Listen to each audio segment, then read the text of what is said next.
Yo, what's the word with you? My sign back there? Oh, got the way. MJ Talented. Yo, what it is, what it ain't, YouTube. This your boy MJ Talented coming at you. Back with another reaction video, man. I ain't do no reaction video in like almost a year.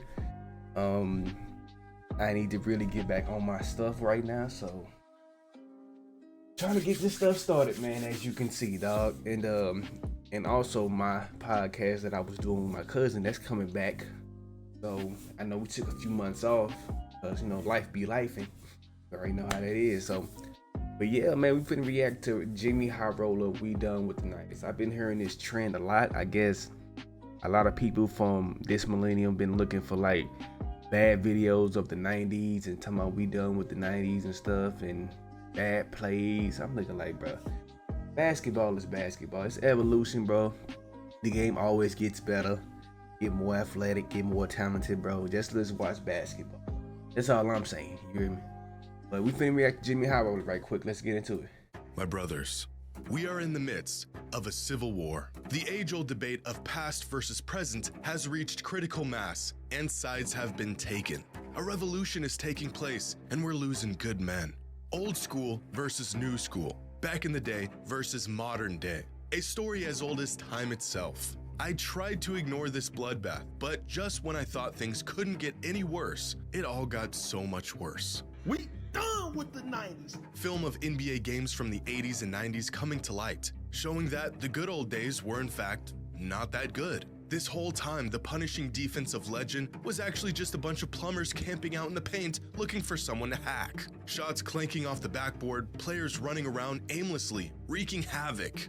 And worst of all, Michael Jeffrey Jordan, the supposed greatest basketball player of all time, didn't even have a left hand. What is going on? Have we been lied to about basketball in the 80s and 90s? Are we really done with that era of hoops? I think he got highlights of him using his by left hand lowlights, most of the time. misinformation, So it's like, and cherry-picked clips? Why are you even talking about that? I think I've got an answer, and some of y'all ain't gonna like it.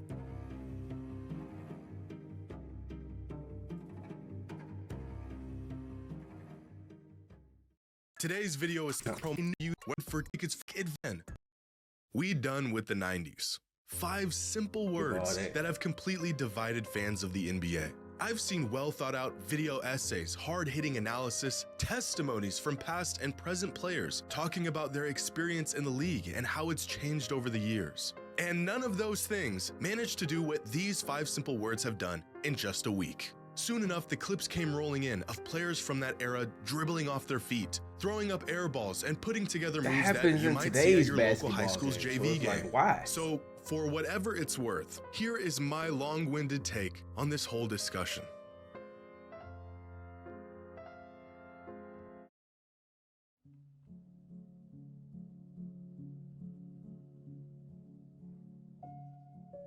I want to begin by saying what this discourse has taught me more than anything else is that NBA fans today never actually took the time to go back and watch games of the past.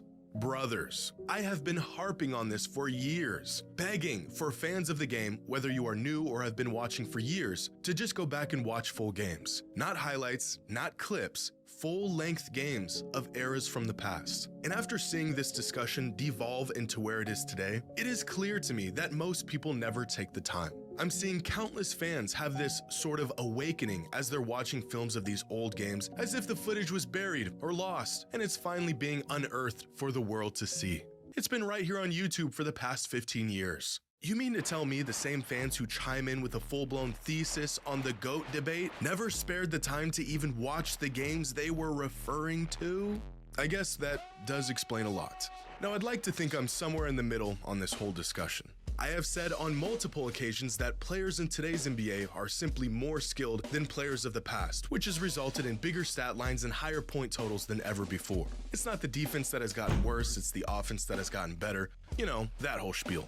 But I also have an appreciation for the greats that came before and how incredible some players of past eras were. In fact, I almost feel like I'm hallucinating seeing this 90s basketball slander campaign unfold in front of my eyes. It feels like everyone's perception on the age-old debate changed literally overnight. I know that's not the case, but after seeing all of this play out, it sure feels that way. But today, I'm not just gonna show you some cherry-picked clips or unhinge this narrative even further. I'm gonna show you real film, real data, and proof of how we might actually be done with the 80s and 90s. And of course, if Michael Jordan really had no left hand. Spoiler, he did. The biggest play of his career was with his left hand.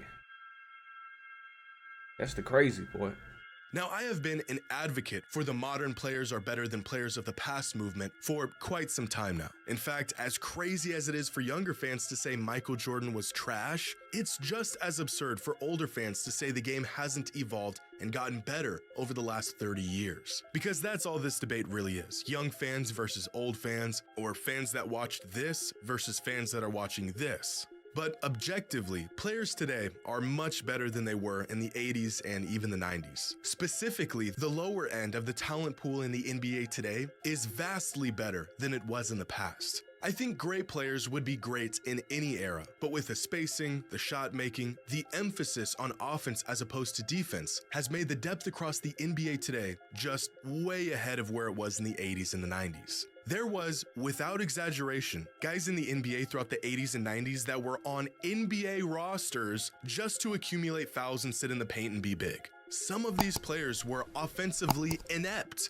and that was okay because their role was not to create offense. But in today's NBA, where offense reigns supreme, there is no room for these players. Now, you could and should go back and watch film of games, not highlights, from this era and see just how limited the skill sets of some of these players were. The shot making, for the most part, was limited to set jumpers, slashers coming downhill for layups, and big men trying to muscle their way to a bucket down low in the midst of what appears to be a wrestling match. Catch a player off guard with the double team, and they immediately pick up their dribble. Simple things like guards turning their back to the basket 20 feet out instead of creating space off the dribble. Even players looking down at the ball while trying to get out on a fast break was very common in this era. And these aren't lowlights or cherry-picked incidences. This is just what the game looked like 35 years ago. But even without film, nearly every metric suggests modern players are more capable of players in the past. Free throw percentage was worse, three-point percentage was worse, turnover percentage was higher, they used to shoot more free throws but still ended up with far less points.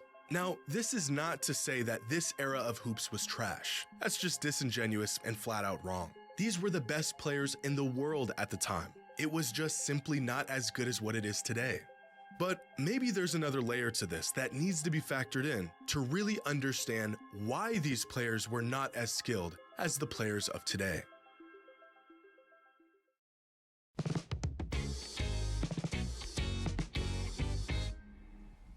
Now, despite this being a very relevant topic for years, the idea of rule changes and how these changes have affected the game still remain a mystery to some. Players were a product of their era and the rules of their era. The first step to discovering greats of the past is to watch film of them play. The next step is to gather and understand the context of the film you are watching. When you see a 6'9" Magic Johnson go flying down the court with what looks like kind of a stiff dribble, you may think the man has no bag. But my friends, Magic Johnson did have a bag, but the rules in place at the best time point guard of all time to right reach now. so far Steph into Curry it before he is. got called for. Steph Curry is. If he's making a conversation about that though, but he has to win one more championship. I ain't gonna lie to you.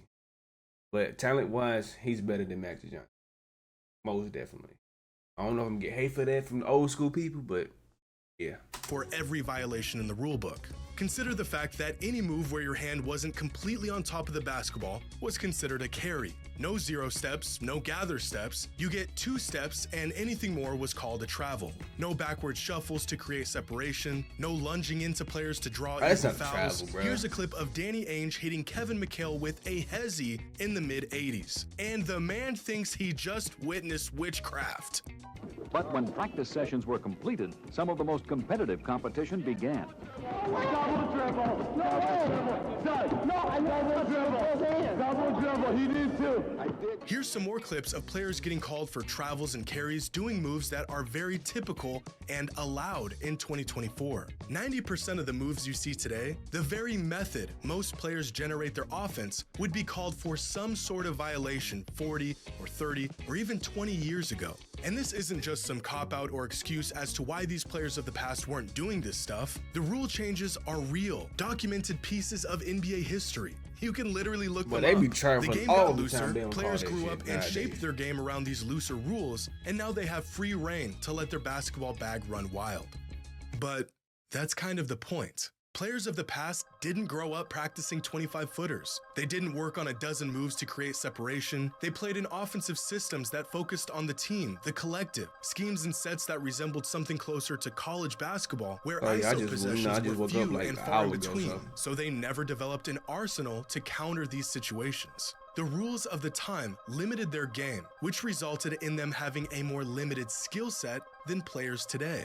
If Larry Bird grew up with a three-point line, he might have been the greatest long-range shooter ever, but he didn't. And as a result, he didn't shoot a lot of threes and he wasn't as efficient as the best shooters today.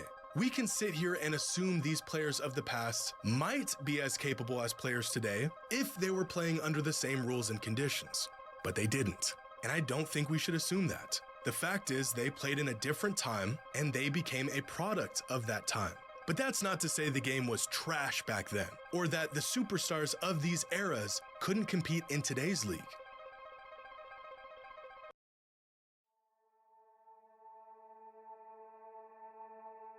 Now, as time goes by, I think it's easy to forget just how long ago 1980 was. 44 years ago, if my math is correct, which is in fact a very long time ago. In 1985, Magic Johnson won an NBA title, Larry Bird won the league MVP, and Michael Jordan won Rookie of the Year. That was 39 years ago from today, which is the same exact amount of time that has passed from that 1985 season to the year the NBA was founded in 1946. Look at these clips. Do you think these players could compete with the likes of Bird, Magic, and Jordan? Let me answer that for you. No. But take the best players of the 80s and 90s, and could they compete in today's league? Absolutely. Give these guys some credit. Watching this today is the equivalent of watching this in the 80s. And yet this product is vastly closer to the basketball we see today than this product was to what fans were witnessing in the 80s. In fact, we can use different superstars as sort of a cross-generational measuring stick to see just how stiff the competition has been over the years. Larry and Magic played Michael, who played Kobe, who played LeBron, who has played the players of today. And nowhere down this timeline was there any real jump or fall off in production or level of competition from one era to the next. Each era had their stars. Those stars crossed paths with stars of other eras, and no one era was clear-cut ahead of the other. If the 80s were so bad, then why did players of the 90s have to wait for those guys to get old and retire to have a shot at winning? And if the 90s were so bad, then why did players of the 2000s not win until those guys retired? We don't need to assume that adjacent eras could compete with one another because we actually saw it.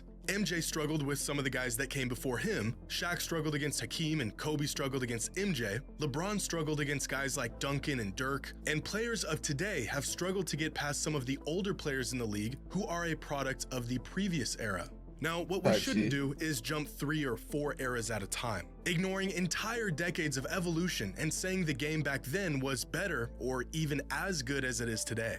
At a certain point, the knowledge and wisdom that comes from actually witnessing decades of NBA history, like some older fans have, becomes skewed and watered down by nostalgia and a generational bias. Superstars are superstars because their game transcends the era they played in, but they also played in an inferior league.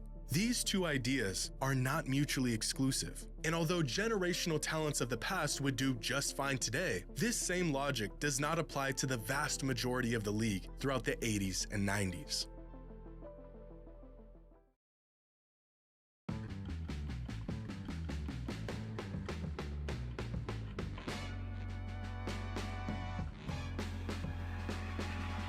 So if the 80s were inferior to today's league and the 90s were inferior as well, when did the NBA become not trash? Well, it depends on how you look at it. Ironically, I think there's a pretty clear distinction to the skill set of players before Michael Jordan hit his peak and after. For example, the early 90s and late 90s, although being in the same decade, were massively different in play style and skill set. Think for a second about the fact that Magic Johnson was still in his prime in the early 90s, and Allen Iverson was entering his prime in the late 90s. In less than 10 years, basketball became a massively different game. By the late 90s, the players who grew up watching Jordan fly through the air and slice up defenses were in the league and were reshaping the role that perimeter players played. Guys like Kobe Bryant, Allen Iverson, Ray Allen, Stephon Marbury, Grant Hill, Tracy McGrady, Vince Carter. All these guys came into the league around the same time and were products of what they saw MJ do throughout his career. Players with a skill set that more closely resembles what we see today than it did to the skill sets of players of the 80s and even early 90s. This is where I think most fans might make the distinction of when the league really took a leap, not in competitiveness, but rather play style. You can go back and watch these guys play, and it's not too different than watching an NBA game today. Or you can point to the shift in play style that happened in the late 2010s. Underrated crossover. After Steph Curry redefined what makes a great championship caliber player, and the league adjusted to this new three-point heavy, perimeter-focused style of basketball. Similar to Jordan, the kids who watched what Steph was doing in the mid-2010s emulated that style of play, tailored their games to it, and are now in the league doing things that only Steph could do a decade ago. So if we're done with the 80s and 90s, where can we look back and no longer apply this era tax on these players? I think most fans would agree that the turn of the century is where the modern era of hyper-skilled players began. You can say objectively that this era was not trash, and most players of this generation would do just fine in today's league. But if that is the case, then modern NBA fans are holding a ticking time bomb, and they might not even know it. Your boy Wemby.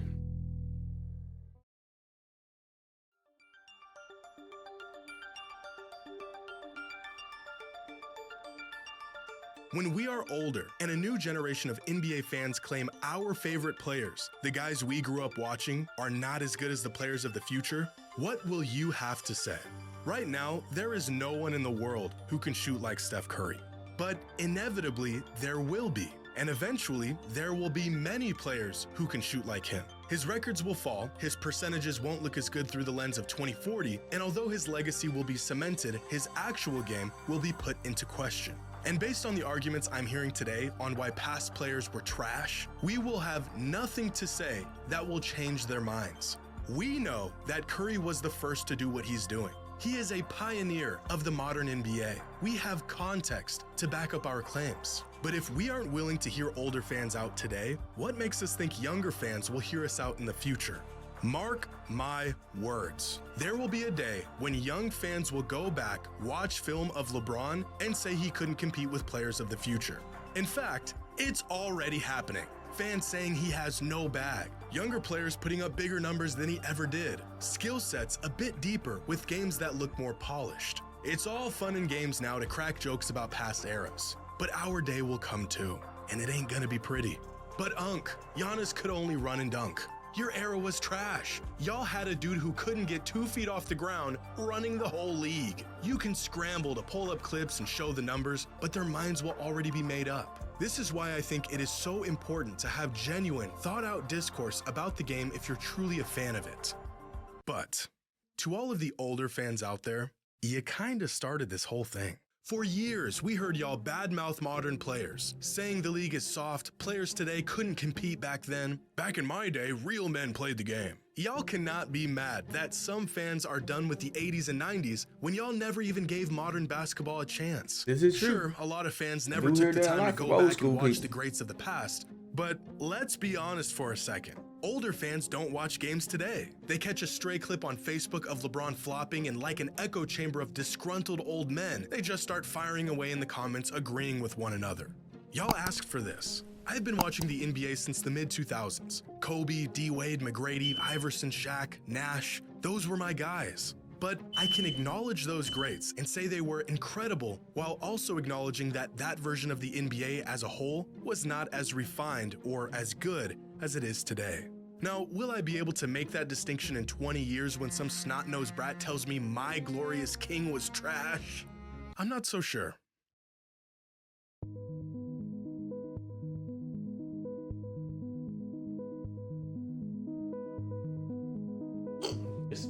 postures. Now, it's time to once and for all take a real close look at this accusation that Michael Jordan did not have a left hand. I felt like I was having a bad dream when I first saw this claim, but unfortunately, I was not.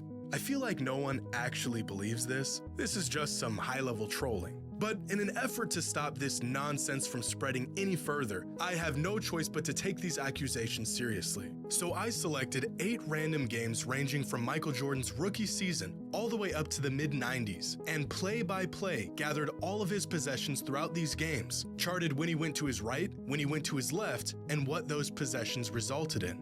And here is what I found. Jordan made a move with his left hand or his right hand 227 times. Of those 227 moves, 121 of them were with his right hand and 106 of them were with his left hand. Of the 121 right-handed moves, he passed up or got fouled on 54 of them, so I didn't bother charting those. This man did his 65 due of these diligence, moves resulted boy. in a shot, in That's which crazy. he made 63% of them and only turned the ball over 2 times. Now, moves that he made with his left hand resulted in a pass or him getting fouled 45 times, while 55 of these left-handed moves ended up in a shot, in which he made 51%, and 6 moves resulted in a turnover. So based on this data, Jordan was definitely more comfortable going right, especially near the rim and even on mid-range jumpers. He struggled a bit in comparison to his right whenever he pulled up off of a left-handed dribble. But overall, Jordan went to his left 47% of the time, and although it was his weaker hand, he was still above league average even while going to his left. But 8 games in 350 minutes of basketball is a relatively small sample size. So I looked into it further and found this: a detailed breakdown of Michael Jordan's shot chart and shot tendencies in 3 seasons from 1990 to 1992. 126 games and over 4,800 minutes in total, tracking exactly what Michael did on the court for 3 seasons. And here's what the data shows. In total, Michael made 1,074 moves in isolation, going either to his right or to his left hand. 48% of those moves were with his right hand, and 52% of those moves were with his left hand. When going to the right, Michael shot 61.7% on 410 shots with 15 turnovers, resulting in 1.38 points per possession. When going to his left, Michael shot 61.3% on 421 shots with 36 turnovers, resulting in way more turnovers. 1.31 points per possession. So even with a much larger sample size, Michael not only had a left hand, he went to it just as often as he went to his right and was nearly as proficient with his left as he was with his right. Now, for some context, throughout this 3-year span, Michael made on average 4.4 left-handed isolation moves, or in this case, isolation possessions, that resulted in 1.31 points per possession. Now, here are some prolific scorers from this season and their overall tendencies and efficiency in isolation. Keep in mind, this data includes both right-handed and left-handed moves from these players. And now here is Michael Jordan with just his left hand. So, yeah, I'd say contrary to what has now become popular belief, Michael Jordan had a left hand. And I cannot believe we had to dig into the data to come to this conclusion. I don't know who the hell said he would be just like Jaylen Brown in this era too. That's crazy.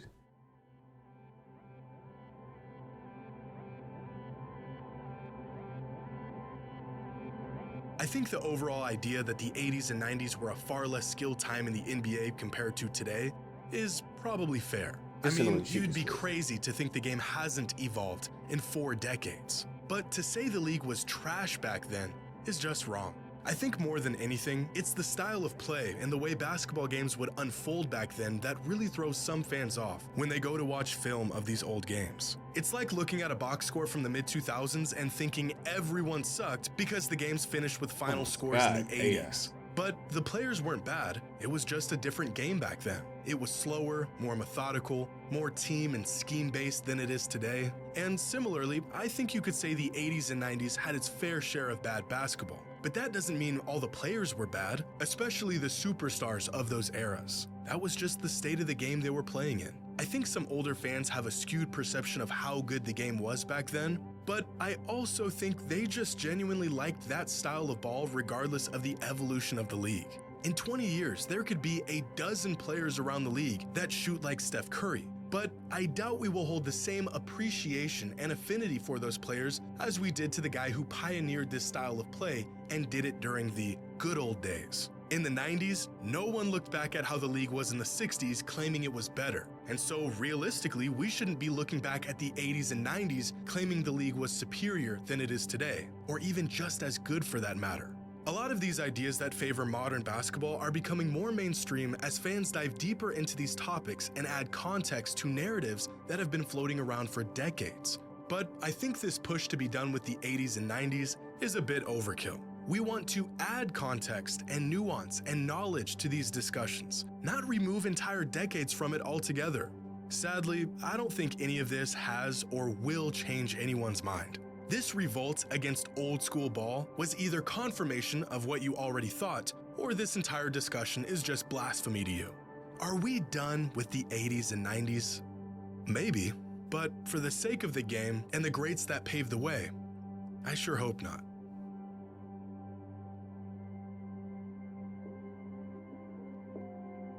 All right.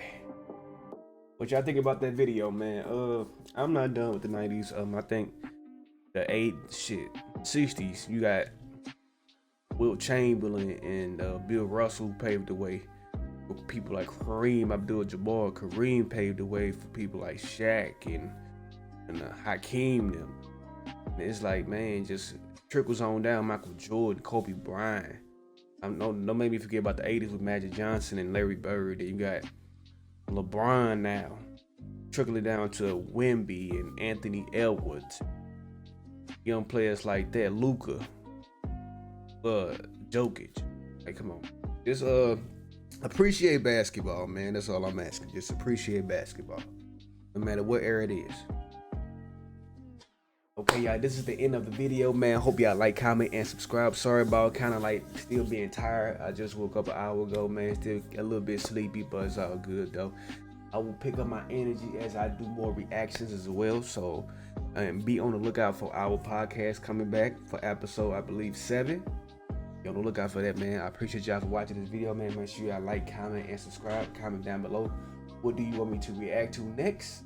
Y'all, next time. Let's get it.